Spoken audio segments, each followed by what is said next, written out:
దేవునికి స్తోత్రములు. లైవ్లో యూట్యూబ్లో వీక్షిస్తున్న సహోదరి సహోదరులకు క్రీస్తునామంలో వందనములు. ప్రార్థన చేసుకుందాం. పరలోకమందున్న మా తండ్రి, నీ ప్రియకుమారుడు యేసుక్రీస్తునామంలో కృతజ్ఞతాస్తుతులు స్తోత్రం చెల్లించుకుంటున్నాం నాయన. ఇంతవరకు సజీవ లెక్కలో ఉంచుకొని నీ సన్నిధిలోనికి మమ్మల్ని నడిపించిన విధానం బట్టి స్తోత్రాలు. ఈరోజు నేను ఆత్మతో సాత్మ్యతో ఆరాధించుకోవడానికి ఇచ్చిన గొప్ప ధన్యత భాగ్యమును బట్టి కృతజ్ఞతాస్తుతులు స్తోత్రాలు చెల్లించుకుంటున్నాం నాయన. మరి ఈ సమయంలో వాక్యం చెప్తుండగా నీ కృపను అనుగ్రహించండి. వింటున్నవారు కూడా వాళ్ళ వాక్యం ఉన్నదా లేదా ఆ వాక్యానుసారంగా మా ఆత్మీయ జీవితంను కట్టుకొని నీకు మహిమ తెచ్చేవారంగా ఘనత తెచ్చేవారంగా ఉండే ధన్యత భాగ్యం మా అందరికీ అనుగ్రహించమని యేసుక్రీస్తు నామములో ప్రార్థనకి వేడుకుంటున్నాం తండ్రి, ఆమెన్. మరి సహోదరి సహోదరులందరూ ఎలా ఉన్నారు? మరి సంతోషంగా ఆనందంగా ఉన్నారా? మరి దేవుడు మనల్ని అందరినీ సజీవ లెక్కలో ఉంచుకొని ఆయన సన్నిధిలోనికి నడిపించి ఆయనను ఆరాధించుకోవడానికి ఆయనను కొనియాడడానికి సంఘంగాను సమాజంగాను కూడుకున్నాము.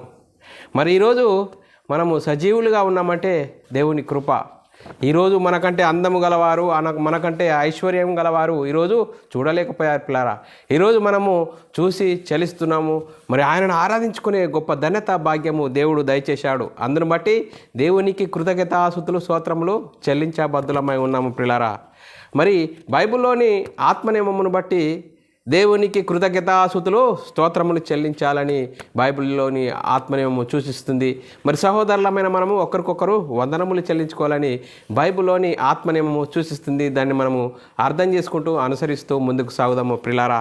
ఈరోజు ప్రిలారా మరి చాలా చక్కని అద్భుతమైన అంశాలను నేర్చుకుందాం ప్రిలారా. దేవుని దయా సంకల్పంలో నీవున్నావా? మరి ఈరోజు మనము అద్భుతమైన అంశం నేర్చుకుందాము.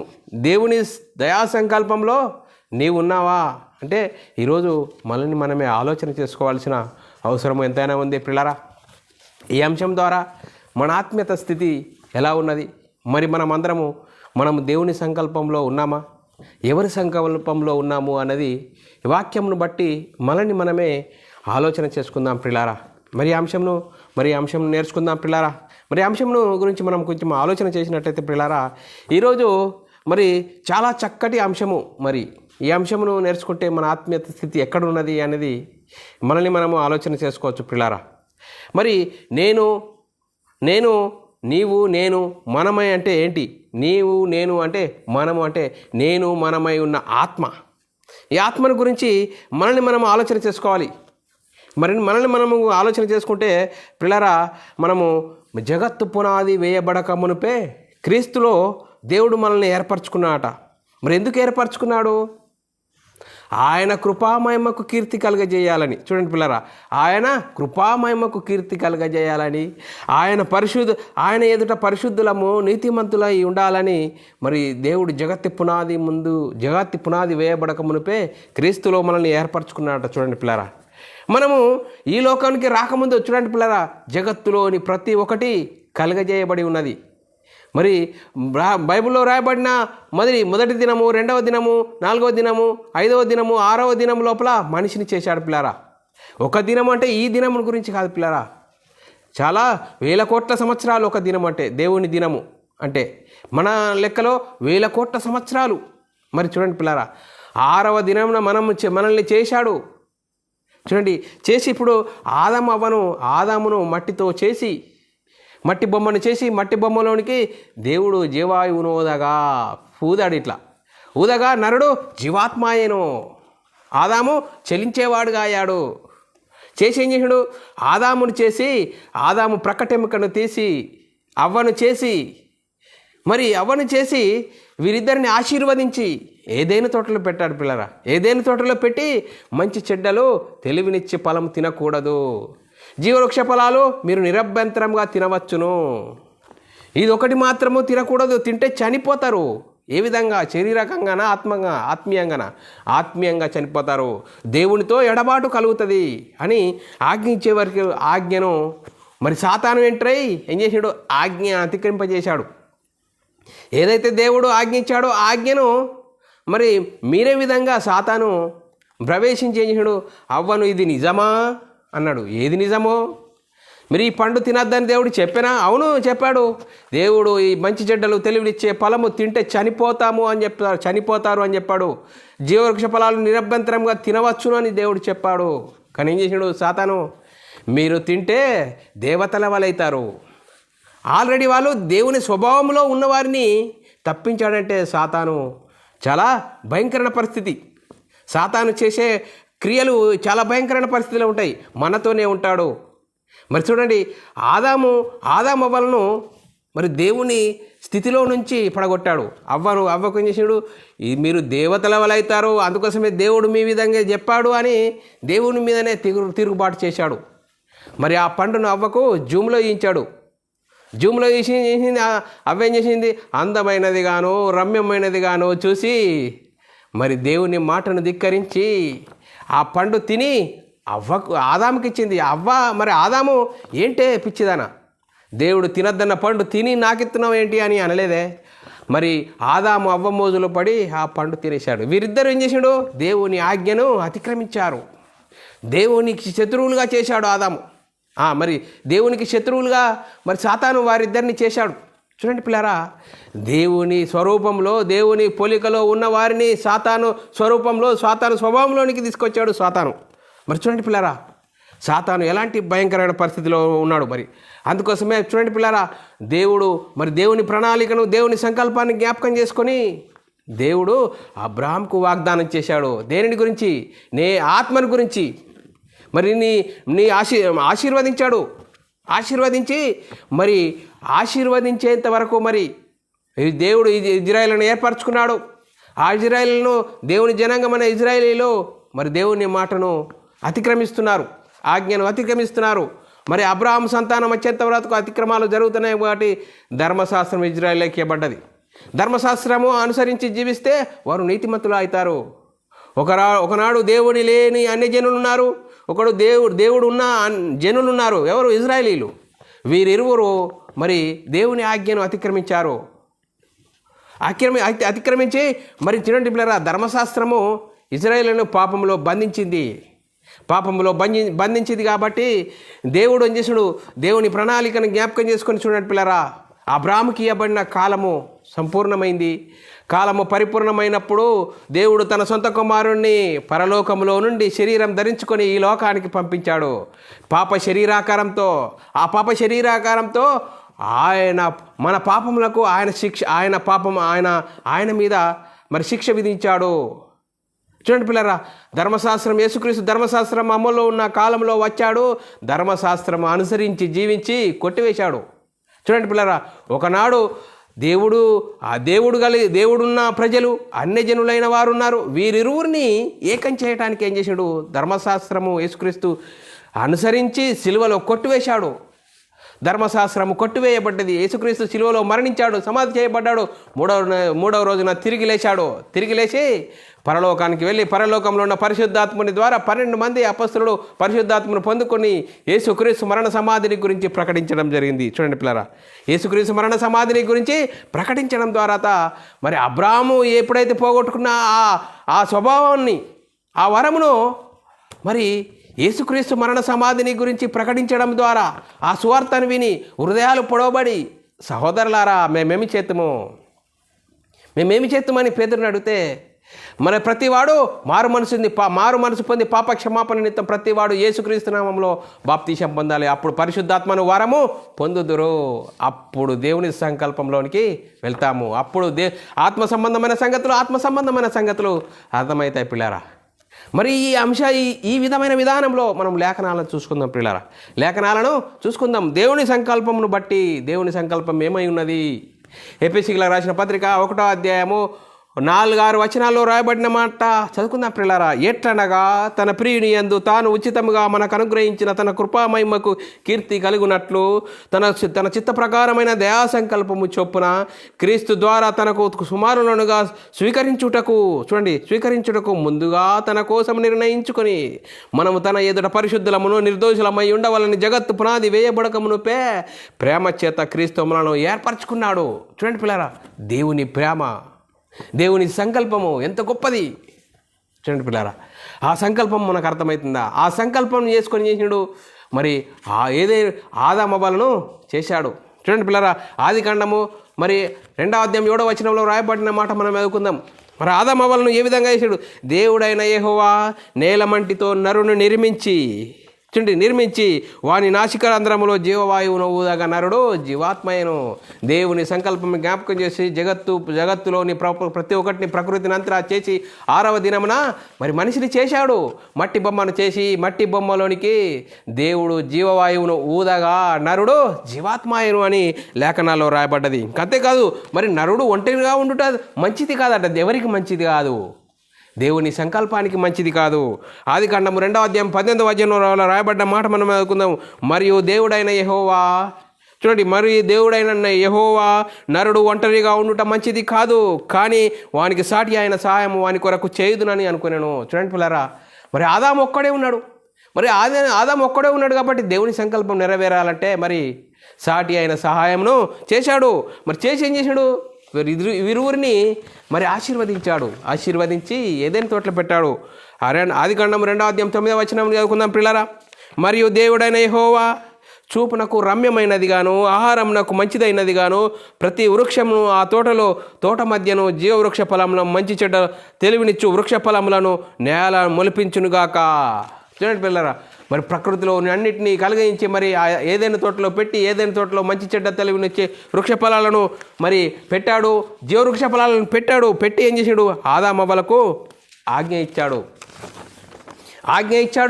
మరి మీరు జీవవృక్ష ఫలాలు నిరభ్యంతరంగా తినవచ్చు, మంచి చెడ్డ తెలివినొచ్చే ఫలాలను తినకూడదు. ఎందుకంటే తింటే చనిపోతారు, మీరు నా నుంచి దూరం అయిపోతారు.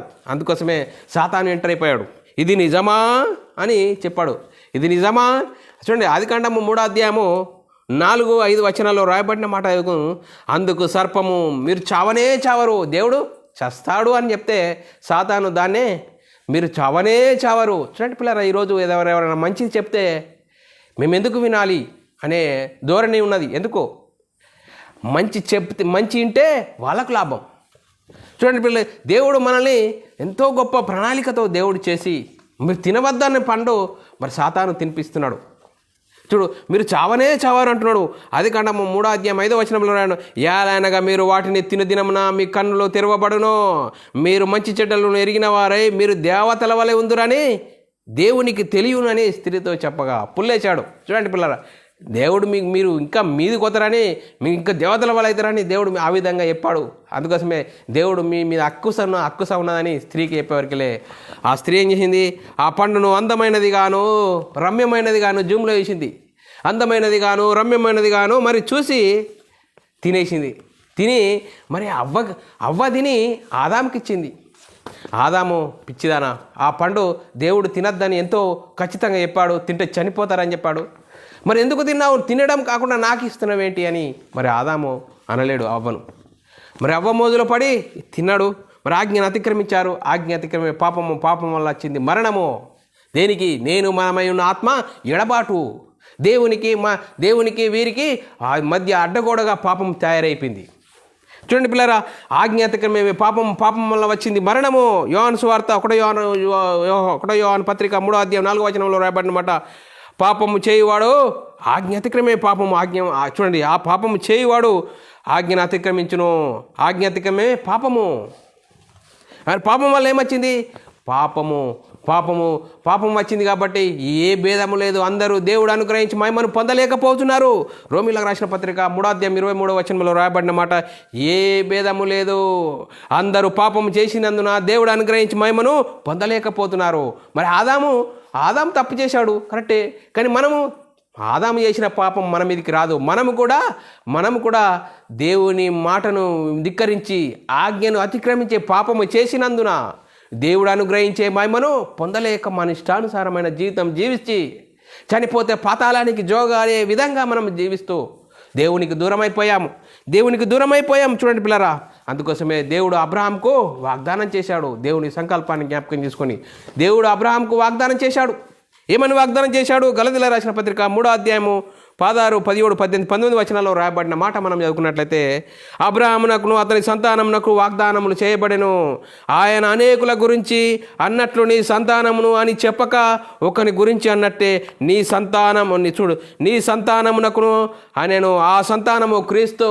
ఆ క్రీస్తు చూడు 17వ వచనం, నేను చెప్పున్నదేమనగా 430 సంవత్సరములైన తర్వాత మనకు ధర్మశాస్త్రమును వాగ్దానమును నిరర్ధకం చేయునంతగా పూర్వమందు దేవుని చేత స్థిరపరచబడిన నిబంధనను కొట్టివేయదు.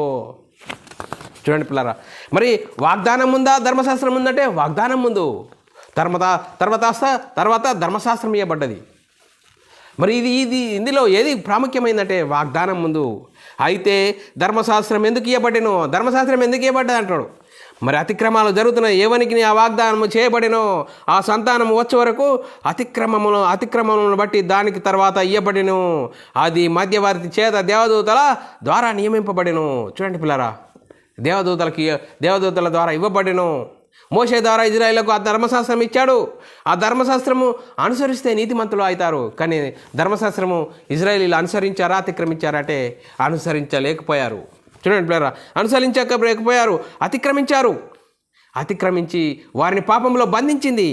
చూడండి పిల్లరా, పాపంలో బంధించింది కాబట్టి మరి యేసుక్రీస్తు రావడం జరిగింది. చూడండి పిల్లరా, ఎఫెసీయులకు రాసిన పత్రిక 2వ అధ్యాయం 14వ వచనంలో రాయబడిన మాట మనం చదువుకున్నట్లయితే, మరి ఆయన మనకు సమాధానమై ఉండిని మీకును మాకును ఉండిన ద్వేషమును అనగా విధిరూపకమైన ఆజ్ఞలు గల ధర్మశాస్త్రమును తన శరీరమందు కొట్టువేయట చేత మధ్య గోడను పడగొట్టి మన ఉభయులను ఏకం చేసిను.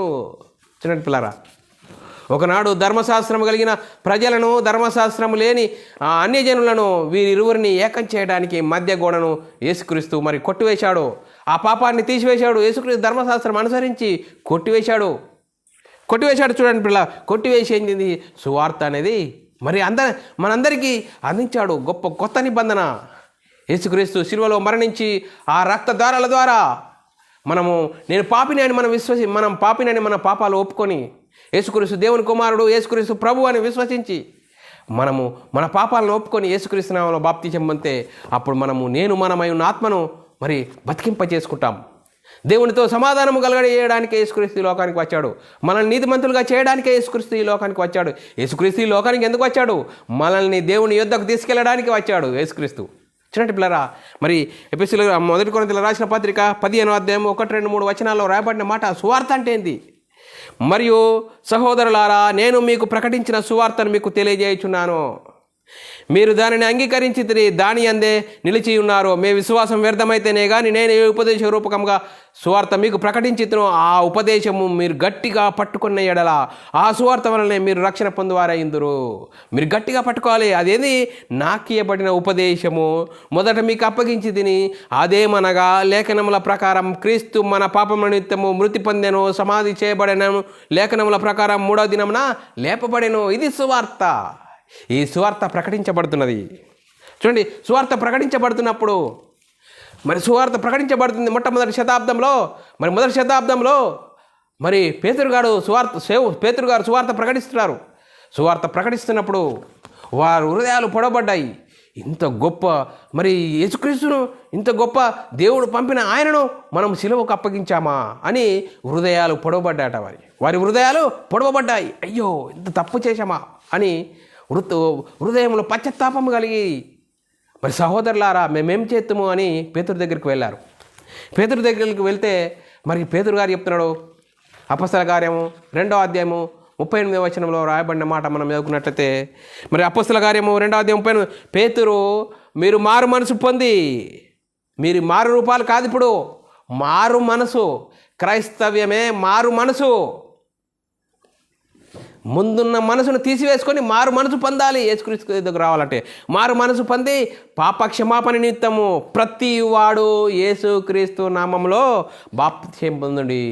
మరి చూడండి పిల్లరా, మారు మనసు పొంది చూడండి, ప్రతి పాపక్షమాపణ నిమిత్తం ప్రతి వాడు యేసుక్రీస్తు నామంలో మరి బాప్తిసం పొందుడి అనే కొత్త చట్టము మొట్టమొదటిగా పేతురు గారు ప్రసంగించిన ప్రసంగములో సంఘానికి ఇవ్వబడిన ఆజ్ఞ. ఈ ఆజ్ఞను అతిక్రమించకూడదు. అప్పుడు ఏమవుతుంది? ఆ విధంగా బాప్తిసం పొందితే అప్పుడు మీరు పరిశుద్ధాత్మను వరము పొందుదురు. ఆదామవ్వలు పోగొట్టుకున్న ఆ దేవునితో సమాధానము, దేవునితో ఉన్న ఒక బాంధవ్యము, మరి దేవునితో కలిసి ఉన్న ఒక భాగ్యాన్ని తిరిగి యేసుక్రీస్తు తిరిగి అనేకులకు అందించడానికి యేసుక్రీస్తు వచ్చాడు. యేసుక్రీస్తు నమ్ముకోవడం అంటే దేవునితో సమాధానము, దేవుని ఇంటివారము, పరలోక ప్రాప్తి, నిత్య జీవము. యేసుక్రీస్తు నమ్ముకోవడం అంటే చూడండి పిల్లారా, యేసుక్రీస్తుని నమ్ముకోవడం అంటే పరలోక ప్రాప్తి, పరలోకానికి వెళ్ళే గొప్ప భాగ్యము, దేవునితో సమాధానము కలగజేయడానికి యేసుక్రీస్తు లోకానికి వచ్చాడు. చూడండి పిల్లరా, మనలాగా శరీరాన్ని ధరించుకొని, పాప శరీరాకారం ధరించుకొని, ఈ పాప శరీరాకారాన్ని సిలువలో మరణించాడు, మన కోసం రక్తం కార్చాడు, మరణించాడు. శివ రక్తం పట్టు వరకు మన కోసం రక్తం చిందించి శిలువలో మరణించాడు, సమాధి చేయబడ్డాడు. 3వ రోజున తిరిగి లేచాడు, పరలోకానికి వెళ్ళాడు. పరలోకంలో ఉన్న పరిశుద్ధాత్మని ఈ లోకానికి పంపించి, ఈ లోకంలో 12 మంది పరిశుద్ధాత్మను పొందుకున్న వారు యేసుక్రీస్తు మరణ సమాధిని గురించి ప్రకటించారు. వారు సొంత ఆలోచనలు, సొంత మాటలు ఎవరు చెప్పలేరు. ఈరోజు సంఘంలో ఉన్నామనుకుంటున్నాము, సంఘంలో ఉన్న పెద్ద నాయకులు, అయ్యగారులు ఏం చెప్తారు? వారు సొంత ఆలోచనలు, సొంత ప్రకృతి సంబంధమైన బోధలు, ప్రకృతి సంబంధమైన ఆలోచనలు చెప్తున్నారు. అది చెప్పకూడదు. సంఘంలో యేసుక్రీస్తు మరణ సమాధిని గురించి సువార్తను ప్రకటించాలి, నిత్య జీవముని గురించి ప్రకటించాలి, పరలోక ప్రాప్తిని గురించి ప్రకటించాలి, యేసుక్రీస్తు ఎందుకు వచ్చాడో అని ప్రకటించాలి, యేసుక్రీస్తు మన కోసం ఎందుకు మరణించాడని చెప్పాలి, యేసుక్రీస్తు మరణించడం ద్వారా మనకేం లాభం అది చెప్పాలి. అది చెప్పకుండా ప్రకృతి సంబంధమైన బోధలు, ఈ లోక సంబంధమైన బోధలు, యేసుక్రీస్తు నమ్ముకుంటే ఈ లోకంలో ఉన్న వాటిని అన్నిటినీ కలుగుతాయని చెప్పడము. సాతాను సంఘంలో జరబడ్డాడు. వాడి పరిచారకులు, నీతి పరిచారకుల వేషం ధరించుకొని నవ్విస్తున్నాడు, కవ్విస్తున్నాడు. నువ్వు అనుకుంటున్నావు నేను సంఘంకి వెళ్తున్నాను, సంఘంలో మాటలు వింటున్నాను, అవును అంటున్నావు, మళ్ళా 1-2 గంటల తర్వాత బయటకు వెళ్తున్నావు, నీ ఇష్టమైన జీవితం జీవిస్తున్నావు. ఎందుకు? నీలో మార్పు కలగడం లేదు. ఎందుకంటే వినుట వలన విశ్వాసం కలుగును, వినుట యేసుక్రీస్తు మాటను బట్టి కలుగును. యేసుక్రీస్తు మరణ సమాధిని గురించి ప్రకటించాలి సంఘంలో. చూడండి పిల్ల, అప్పుడు మారు మనసు అనేది కలుగుతుంది. చూడండి పిల్లరా, ఎవని వలన రక్షణ కలగదు.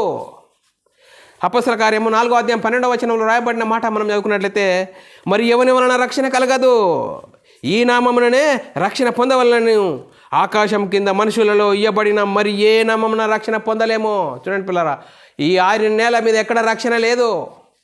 యేసుక్రీస్తు నామంలోనే రక్షణ. యేసుక్రీస్తు నామం అంటే దేవుని మహిమలో వచ్చాడు యేసుక్రీస్తు, దేవుని గుణలక్షణాలు యేసుక్రీస్తు చూపించాడు. దేవుడు ఈ విధంగా ఉంటాడు. 33.5 సంవత్సరాలు యేసుక్రీస్తు ఏ విధంగా జీవించాడు? దేవుని గుణలక్షణాలు, దేవుని హావభావాలన్నింటినీ చూయించి దేవుడు ఈ విధంగా ఉంటాడు. నేను మనమై ఉన్న ఆత్మను మనము యేసుక్రీస్తు నమ్ముకోవడం ద్వారా దేవునితో సమాధానము, దేవుని గుణలక్షణాలు కలిగి ఉంటాము, దేవుని స్వభావంను ధరించుకుంటాము. చూడండి పిల్లరా, ఆ గొప్ప భాగ్యాన్ని మనకు అర్థం కాకుండా ముసుకేసి నువ్వు సంఘానికి పో, పాట పాడు, కానుక వేసి తిరిగిరా, నీ పని నువ్వు చేసుకో. చూడండి పిల్లరా, మనమైన ఆత్మను గురించి ఇటు వచ్చి అటు వెళ్ళిపోతున్నాం. మనకేం అర్థమవుతుంది? ఇటు వచ్చి వెళ్ళిపోతున్నాం. మన దగ్గర బైబిల్ ఉన్నా కూడా ఆ బైబిల్ చదవలేకుండా ఈరోజు కుటి కోసం కోటి విద్యలలో మనిషి బిజీ ప్రపంచంలో జీవిస్తున్నావు. బిజీ ప్రపంచంలో జీవిస్తే కన్ను మోతే పాతాళము, కన్ను మూస్తే పాతాళము. ఏ విధంగా అంటే శరీరం కోసం బ్రతుకుతే పాతాళం తప్పదు అని యేసుక్రీస్తు ఖచ్చితంగా చెప్పాడు. యేసుక్రీస్తు ఈ లోకానికి వచ్చి నేను మనమై ఉన్న ఆత్మను గురించి ఆలోచించాలి. నేను మనమై ఉన్న ఆత్మ ఎవరు, ఎందుకు వచ్చామో, ఏం చేస్తున్నాము, అసలు మనం ఎవరము అనేది మనల్ని మనము ఆలోచన చేసుకోకుంటే ఎలా? ఈ విధంగా మనల్ని మనం ఆలోచన చేసుకోవాలి. ఎవరో చెప్పారో వారి మాట మనం ఎందుకు వినాలని కాదు. ఇప్పుడు సోషల్ మీడియా ద్వారా మీ యొద్దకే వాక్యం వస్తుంది. ఆ వాక్యాన్ని వస్తే ఈ వాక్యం అవునా కాదా అని ఆలోచించే తీరిక లేకుంటే మనం పరలోకం ఎలా వస్తుందండి? పరలోకం వెళ్ళాలి, పరలోకం కనిపిస్తుందా? కనిపించని పరలోకం వెళ్ళాలంటే ఎంత సిద్ధపాటు కలిగి ఉండాలి. వాక్యం ఉన్నదే, ఆ వాక్యంను నువ్వు పరిశీలించవా? ఈ వాక్యం అవునా కాదా? ఇది అపొస్తలులు ప్రవక్తలు వేసిన పునాదేనా? పరిశుద్ధులకు ఒక్కసారి అప్పగింపబడిన బోధనేనా అని ఆలోచించాలి. అందుకోసమే చూడండి పిల్లరా, దేవుడు ఎంత గొప్ప భాగ్యములో ఉన్నాడు. పరలోకంలో పరిశుద్ధుడు అని ప్రతి గానాల మీద ఆసీనుడుగా ఉన్నాడు. కానీ దేవునికి ఒక సంకల్పం కలిగింది, నాకు అనేక మంది కుమారులు కావాలి. చూడండి, అనేక మంది కుమారులు కావాలనుకున్నాడు. అందుకోసమే కావాలనుకున్న సంకల్పంను బట్టి ప్రకృతిని అంతా చేశాడు. 5 రోజులు ప్రకృతిని చేసి 6వ దినం మనిషిని చేసి, చూడండి, మనిషిని చేసి మట్టి బొమ్మను చేసి మట్టి బొమ్మలోనికి జీవవాయువును ఊదగా నరుడు జీవాత్మను నరుడులో నుండి తీయబడిన ఎముక నారి వీరిద్దరిని ఆశీర్వదించి, చూడండి పిల్ల, ఆశీర్వదించి భూమిని నిండించండి ఫలించండి అని వారు ఆశీర్వదించి ఏదైనా తోటలో పెట్టి ఆజ్ఞ ఇచ్చాడు. ఎందుకంటే ఈ శరీరం ప్రకృతిలో నుండి తీయబడ్డది. ఈ ప్రకృతిలో నుండి తీయబడ్డది కాబట్టి ప్రకృతిని ఆస్వాదిస్తుంది, తాగాలి అనిపిస్తుంది ఈ శరీరానికి. అందుకోసమే ఆజ్ఞ ఇచ్చాడు. ఆజ్ఞ ఎందుకు ఇచ్చాడు? ఈ శరీరంలో పాప స్వభావం ఉన్నది కాబట్టి, ఆ పాప స్వభావానికి ఆజ్ఞ ఇచ్చాడు. ఇది అర్థం కాక చాలామంది అతలకుతలం అవుతున్నారు. ఈ శరీరానికి ఉన్న స్వభావం ఏంది? పాప స్వభావం శరీరంలోనే ఉంది, ఆత్మలో లేదు. చూడండి, శరీరము ఆజ్ఞను అతిక్రమిస్తే పాపము వచ్చింది మరి ఆత్మకు. చూడండి పిల్లరా, అందుకోసమే మనము మన ఆత్మీయ జీవితంలో శరీరం కోసం పాటుపడుతున్నామా, ఆత్మ కోసం పాటుపడుతున్నామా? మరి యేసుక్రీస్తును ఎందుకో నమ్ముకోవాలి. మనమై ఉన్న ఆత్మ నిత్య నాశనానికి జోగాడుతున్నది. మరి మరణిస్తే పాతాళానికి జోగాడుతున్న మనల్ని విడిపించడానికి యేసుక్రీస్తు ఈ లోకానికి వచ్చాడు. మరి ఈరోజు చూడండి పిల్లరా, శరీర సంబంధమైన వాటి కోసము యుద్ధములు పోరాటములు దేని నుండి కలుగుతున్నాయి? మీ శరీరంలో కలుగుతున్న బొగెచ్చల నుండే కదా. శరీరము చాలా భయంకరమైనది, ఎందుకంటే మట్టిలో నుండి తీయబడ్డది కాబట్టి ఇది ప్రకృతిని ఆస్వాదిస్తుంది. ఈ పాప స్వభావం శరీరంలోనే ఉంది. ఈ శరీరంలో నుండి మరి పాప స్వభావాన్ని తీసేయాలంటే యేసుక్రీస్తు మనందరి కోసం శిలువలో మరణించాడు. పాప శరీరాకారం ధరించుకొని మరి మరణించాడు, సమాధి చేయబడ్డాడు, తిరిగి లేచి పరలోకంలో ఉన్న పరిశుద్ధాత్మ ద్వారా యేసుక్రీస్తు మరణ సమాధిని గురించి ప్రకటించడం జరిగింది. ఆ సువార్తను వినాలి. ఆ సువార్తను వింటే మనమై ఉన్న ఆత్మ రక్షింపబడుతుంది. అప్పుడు మనం దేవునితో సమాధానం కలుగుతుంది పిల్లరా. ఆ సమాధానం కలిగేయడానికి యేసుక్రీస్తు ఈ లోకంలోనికి వచ్చాడు. మనందరినీ పరలోకానికి తీసుకెళ్ళడానికి యేసుక్రీస్తు లోకానికి వచ్చాడు. చూడండి పిల్లరా ఈ వాస్తవాన్ని. అందుకోసమే ఈ విధంగా మనం సత్యవాక్యం వలన కనబడడం ద్వారా దేవుని సంకల్పం అంటే ఏంది? దేవుని సంకల్పం ఇంత గొప్పది. దేవుని ప్రేమ, క్రీస్తు త్యాగం మనం అర్థం చేసుకుని జీవించినప్పుడు మనమే భయంతోనో వణుకుతోనో మరి జీవిస్తాం. దేవుడు మనల్ని లైవ్లో చూస్తున్నాడు, ఎవరు చూస్తలేరు అనుకోవద్దు. దేవుడు మనం పుట్టకముందే లైవ్ అంతా స్టార్ట్ అయిపోయింది. ఇప్పుడు మనం మొబైల్ ద్వారా లైవ్ అని మనకు అర్థం చేసుకుంటున్నాం. కానీ చూడండి పిల్లరా, ఎంత గొప్ప దేవుని సంకల్పము, క్రీస్తు త్యాగము మనకు అర్థమవుతుందా పిల్లరా? క్రైస్తవ్యం అంటే మతం కాదు, పరలోకానికి మార్గము. నేనే జీవమునని యేసుక్రీస్తు ఈ లోకానికి వచ్చి చెప్పాడు. చూడండి పిల్లరా, యేసుక్రీస్తును నమ్ముకోవడం ద్వారా, యేసుక్రీస్తును విశ్వసించడం ద్వారా దేవునితో సమాధానము, పరలోక ప్రాప్తి, నిత్య జీవము, దేవుని ఇంటివారము, గొప్ప భాగ్యము. ఇంత గొప్ప భాగ్యము మనం అర్థం చేసుకొని జీవించినప్పుడు దేవునికి మహిమ తెచ్చేవారంగాను, దేవునికి ఘనత తెచ్చేవారంగా ఉంటాం పిల్లరా. దేవుని సంకల్పం ఎంత గొప్పది. దేవుని సంకల్పము, క్రీస్తు త్యాగము మనం అర్థం చేసుకుంటే అమోఘం పిల్లరా. మన జీవితమే అద్భుతము, ఆనందము. ఇంత గొప్ప భాగ్యాన్ని దేవుడు దయచేస్తే ఆ భాగ్యాన్ని అర్థం చేసుకోకుండా శరీరం కోసం ప్రాకులాడి కూటి కోసం కోటి విద్యలో మనిషి బిజీ జీవిస్తున్నాడు. చూడండి పిల్లరా, ఆ కూటి కోసం కోటి విద్యలలో 2-3 విద్యలు నేర్చుకొని మన జీవితం ముగిస్తుపోతున్నది. చూడండి పిల్లరా, ఈ శరీరానికి చావు ఉన్నది కానీ ఆత్మకు చావు లేదు. ఆత్మ యుగాలు దేవుని సన్నిధిలో చేరాల, దేవుని దగ్గరలో ఉండాలంటే యేసుక్రీస్తు నమ్ముకోవాలి. మరి పాతాళంలో ఉండాలంటే నీ ఇష్టమున్న జీవితం జీవించవచ్చు. వాడు సాతాను శరీరాశ, నేత్రాశ, జీవోడ్డంబాన్ని చూపెడతాడు. శరీరము తిను, తాగు, సంతోషించు, అన్నీ చేయు, ఇష్టమైన జీవితం జీవించు అని సాతాను చూపెడుతున్నాడు. వాడి వలలో ఉంటే సాతానుకు సిద్ధపరిచిన నరకం తప్పదు. లేదు అంటే యేసుక్రీస్తును నమ్ముకుంటే మరి దేవునితో ఉండే గొప్ప భాగ్యం ఆ పరలోకం చేరతావా, లేకుంటే సాతానుకు సిద్ధపరిచిన నరకానికి జారిపోతావా? ఈ రెండు మన ముందటనే ఉన్నాయి పిల్లరా. ఏది ఎన్నుకుంటావు? మనము పరలోకం చేరాలి. కనిపించే పరలోకం వెళ్ళాలంటే యేసుక్రీస్తుని నమ్ముకోవాలి.